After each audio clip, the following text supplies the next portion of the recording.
Welcome back to beautiful Buffalo, New York. We're spending the afternoon getting an American perspective on Canadian immigration.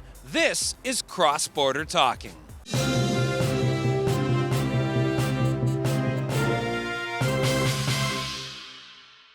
Since Trudeau took office, there's a lot of Syrian refugees being allowed into the country. And with you being here, very close to the border, living in Buffalo, does that concern you at all? Absolutely.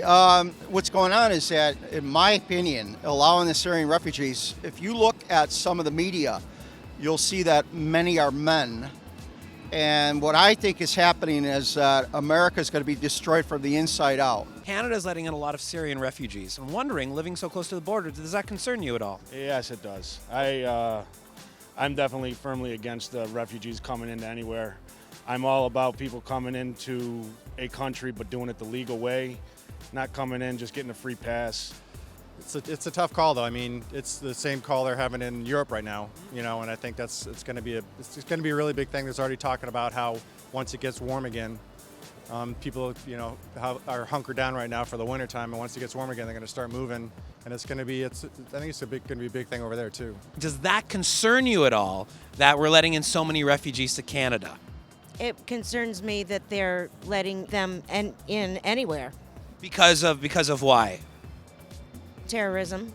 A lot of Syrian refugees have been let into Canada. Wondering, as someone who lives very close to the border, does that concern you at all? Absolutely. I mean, I think it should concern all Americans and Canadians that refugees are coming in. I know they talk about the U.S. government vetting the refugees and trying to understand where they're coming from, but it's just not. I think that process is too difficult, and it lends a danger not only to Canada but also the U.S. since I'm sure they're here as well. But with Canada taking them in, I think it adds a little element of danger and risk.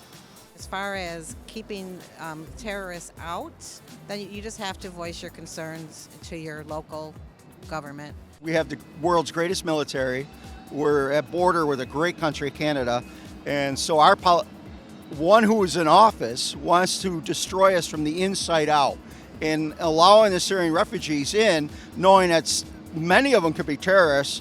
They're going to form some groups and their alliances, and we're going to be destroyed from the inside out. Well, from what I've heard today from Americans, it seems like there are some safety concerns south of the border. So with that in mind, how can we best protect ourselves? We'll tackle that topic next time right here on Cross Border Talking.